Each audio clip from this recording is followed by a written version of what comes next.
नमस्कार विद्यार्थी मित्रांनो, स्वागत आहे तुमचे सुनीता सावले या आपल्या यूट्यूब चॅनलवर। तर आजच्या व्हिडिओमध्ये आपण मराठी व्याकरणाचे 25 प्रश्न घेतलेले आहेत। मित्रांनो, हे प्रिव्हियस इयरचे प्रश्न आहेत। हे प्रश्न अतिशय महत्त्वाचे आहेत। तुम्ही या प्रश्नांचा वारंवार अभ्यास करा, जेणेकरून येणाऱ्या परीक्षेमध्ये तुम्हाला या प्रश्नांचा उपयोग होईल। तर चला, वेळ वाया न घालवता आपण प्रश्नांना सुरुवात करूया।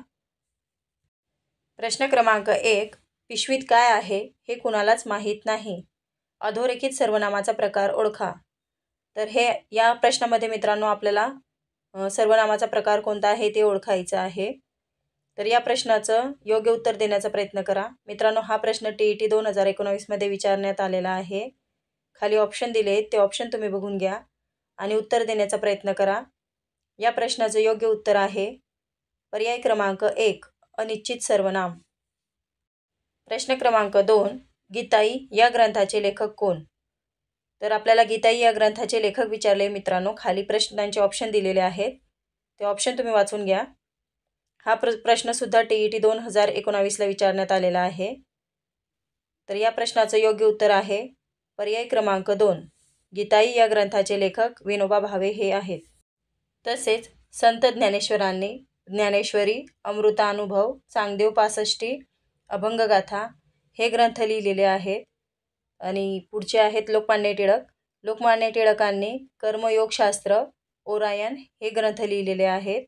तर राष्ट्रसंत तुकडोजी महाराज यांनी भजनावली, सेवा स्वधर्म, राष्ट्रीय भजनावली, ग्रामगीता व अनुभव सागर हे ग्रंथ तुकडोजी महाराज यांनी लिहिलेले आहेत। प्रश्न क्रमांक 3, देशासाठी प्राणार्पण करणाऱ्या आशुतोषला सर्वांनी प्रणाम केला। या वाक्यातील अधोरेखित शब्दसमूहाबद्दल अचूक शब्द निवडा। तर खाली आपल्याला ऑप्शन दिले मित्रांनो, ते ऑप्शन बघू आपण। देशप्रेमी, कार्यतत्पर, हुतात्मा, क्रांतिकारक। तर या प्रश्नाचं उत्तर देण्याचा प्रयत्न करा तुम्ही। या प्रश्नाचं योग्य उत्तर आहे पर्याय क्रमांक 3, हुतात्मा। प्रश्न क्रमांक 4, खालील वाक्यातील अव्ययाचा प्रकार कोणता? तर मित्रांनो, आपल्याला खाली वाक्य दिलेले आहे, आपण वाक्य बघू। अर्जुन नेहमीच मदत करण्यास तयार असे।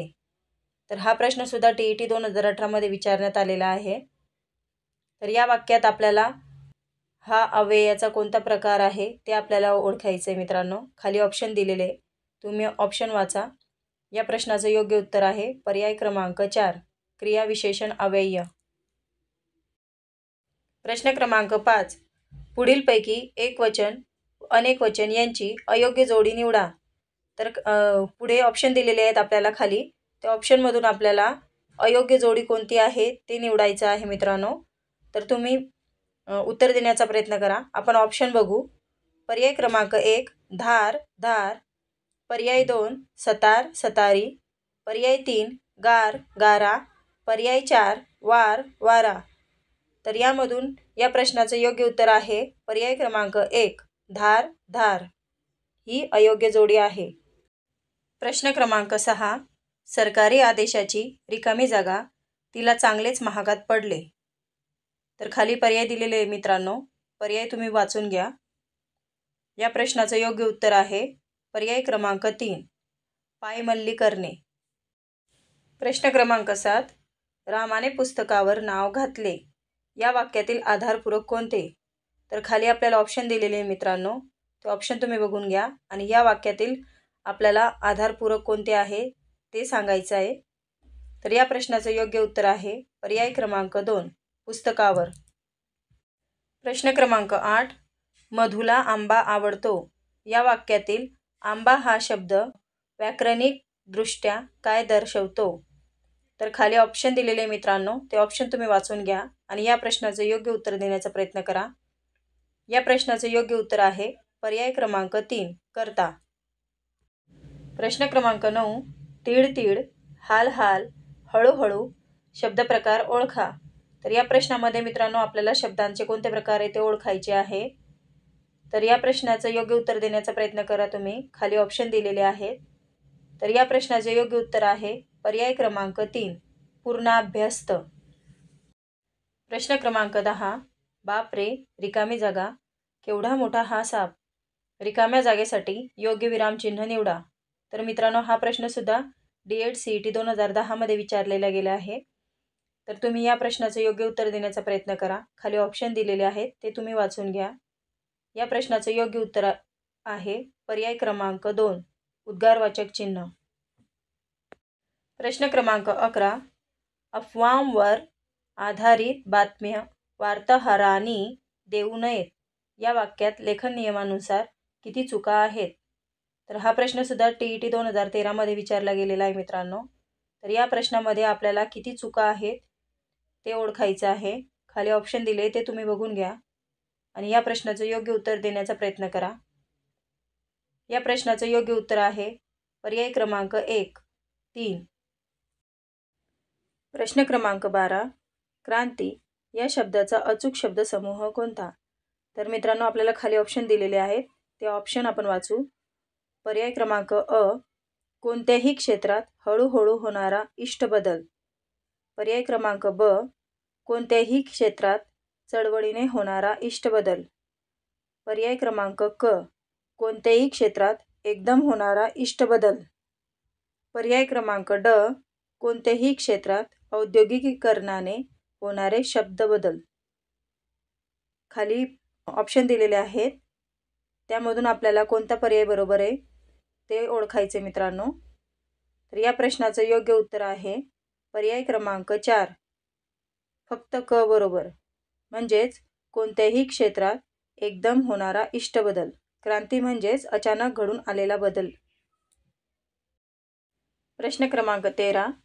महापुरे झाडे जाती तेथे लव्हाळे वाचती या म्हणीची समानार्थी म्हण कोणती? तर खाली आपल्याला काही म्हणी दिलेल्या आहेत ऑप्शनमध्ये मित्रांनो, त्या आपण बघू. ऑप्शन क्रमांक 1, उथळ पाण्याला खळखळाट फार. ऑप्शन क्रमांक 2, दर्या किनारी केळी मोडत नाही कदा काळी. पर्याय क्रमांक 3, जशी देनावळ तशी धुनावळ. पर्याय क्रमांक 4, कोळसा उगळावा तितका काळाच. तर यामधून आपल्याला योग्य उत्तर कोणते आहे ते शोधायचे मित्रांनो. तर या प्रश्नाचं योग्य उत्तर पर्याय क्रमांक 2, दर्या किनारी केळी मोडत नाही कदा काळी. प्रश्न क्रमांक 14. वाक्प्रचार व अर्थ यातून विसंगत जोडी ओळखा. तर खाली आपल्याला काही वाक्प्रचार व त्यांचे अर्थ दिलेले आहेत मित्रांनो ऑप्शनमध्ये. तर त्यातून आपल्याला विसंगत जोडी कोणती आहे ती ओळखायची आहे.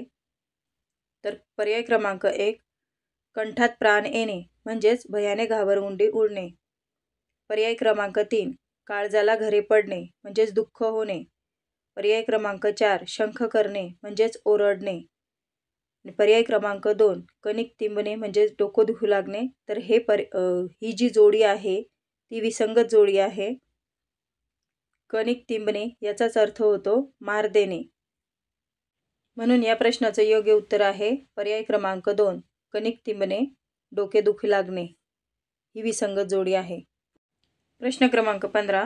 टवटवीत शब्दाचा अचूक विरुद्धार्थी शब्द कोणता? तर मित्रांनो, आपल्याला या प्रश्नामध्ये टवटवीत या शब्दाचा अचूक विरुद्धार्थी शब्द विचारलेला आहे. तर हा प्रश्न सुद्धा TET 2021 मध्ये विचारला गेलेला आहे. खाली ऑप्शन दिलेले आहेत ते तुम्ही वाचून घ्या आणि या प्रश्नाचं योग्य उत्तर देण्याचा प्रयत्न करा. टवटवीत शब्दाचा विरुद्धार्थी शब्द होतो मलूल. तर या प्रश्नाचं योग्य उत्तर आहे पर्याय क्रमांक 2, मलूल. प्रश्न क्रमांक 16. आग्रही याच्या विरुद्धार्थी शब्द पुढीलपैकी कोणता? तर आग्रही हा शब्द दिलेला आहे आपल्याला, त्याच्या विरुद्धार्थी शब्द आपल्याला ऑप्शनमध्ये शोधायचा आहे मित्रांनो. खाली पर्याय दिलेले आहे ते पर्याय तुम्ही बघून घ्या.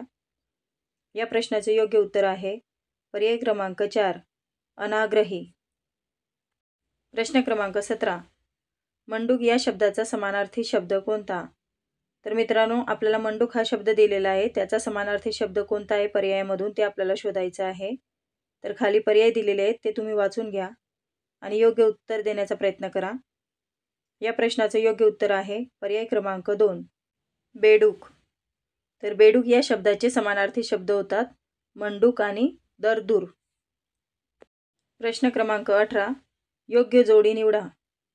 तर खाली आपल्याला काही जोड्या दिलेल्या आहेत मित्रांनो ऑप्शनमध्ये. तर त्या जोड्या आपण बघू. पर्याय क्रमांक 1, अनल अग्नी. पर्याय क्रमांक 2, कमाल किमान. पर्याय क्रमांक 3, मित्र शत्रू. पर्याय क्रमांक 4, क्षर अक्षर. तर यामधून आपल्याला योग्य जोडी कोणती आहे ते ओळखायचं आहे.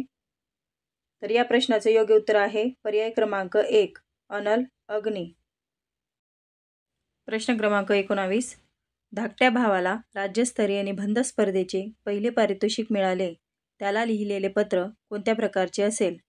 तर खाली आपल्याला ऑप्शन दिलेले आहेत मित्रांनो, ते तुम्ही वाचून घ्या. या प्रश्नाचं योग्य उत्तर आहे पर्याय क्रमांक 2 अभिनंदन पत्र. प्रश्न क्रमांक 20 कोबी हा शब्द कोणत्या भाषेतून आलेला आहे? तर कोबी हा शब्द कोणत्या भाषेतून आला आहे हे आपल्याला ओळखायचे मित्रांनो. खाली ऑप्शन दिलेले आहेत. त्या ऑप्शनमधून आपल्याला या प्रश्नाचं योग्य उत्तर द्यायचं आहे. तर कोबी हा शब्द पोर्तुगीज भाषेतून आलेला आहे. तर या प्रश्नाचं योग्य उत्तर आहे पर्याय क्रमांक 2 पोर्तुगीज. प्रश्न क्रमांक 21 पर्यायी उत्तरातील मराठी उपसर्ग असलेला शब्द कोणता? तर खाली मराठी उपसर्ग असलेला शब्द कोणता आहे ते ओळखायचे मित्रांनो. आपल्याला खाली ऑप्शन दिलेले आहेत, ते तुम्ही वाचून घ्या. या प्रश्नाचं योग्य उत्तर आहे पर्याय क्रमांक 2 फटकळ. प्रश्न क्रमांक 22 अत्यंत या शब्दाचा संधी विग्रह. तर आपल्याला अत्यंत या शब्दाचा संधी विग्रह करायचा मित्रांनो. तर खाली पर्याय दिलेले आहेत, आपण पर्याय बघू. पर्याय क्रमांक 1 अति अधिक अंत, पर्याय क्रमांक 2 अत्य अधिक अंत, पर्याय क्रमांक 3 अति अधिक यंत, पर्याय क्रमांक 4 अति अधिक अंत.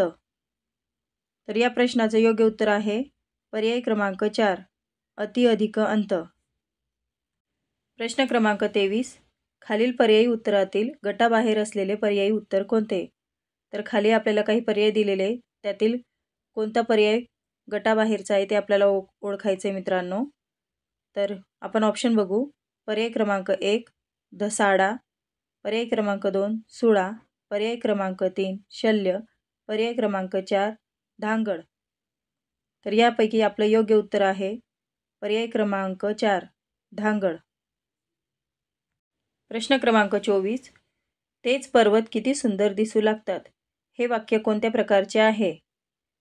तर आपल्याला खाली ऑप्शन दिलेले आहेत मित्रांनो, ते ऑप्शन तुम्ही वाचून घ्या आणि या प्रश्नाचं योग्य उत्तर देण्याचा प्रयत्न करा. या प्रश्नाचं योग्य उत्तर आहे पर्याय क्रमांक 2 उद्गारवाचक. प्रश्न क्रमांक 25 योग्य जोड्या जुळवा. तर आपल्याला खाली जोड्या दिलेल्या आहेत, त्या आपल्याला जुळवायच्या आहे मित्रांनो. तर आपण बघू खाली विभक्ती आणि प्रत्यय दिलेले आहेत. त्यात विभक्ती बघू आपण. अ द्वितीया, ब तृतीया, क पंचमी, ड षष्ठी. तर प्रत्यय बघू. प्रत्यय य चाचीचे, र नेयशी, ल सलाते, व ऊन हून. तर ह्या आपल्याला जोड्या जोडवायच्या आहे विभक्ती आणि प्रत्ययांच्या.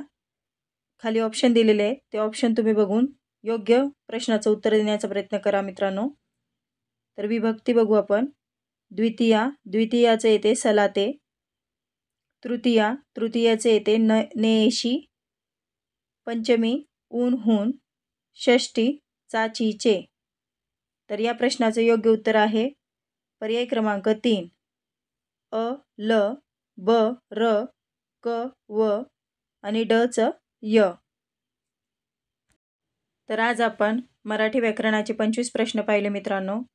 या 25 प्रश्नांपैकी तुमचे किती प्रश्न बरोबर आहेत ते कमेंट बॉक्समध्ये कमेंट करून सांगा. व्हिडिओ आवडल्यास लाईक, शेअर आणि सबस्क्राईब करा. धन्यवाद.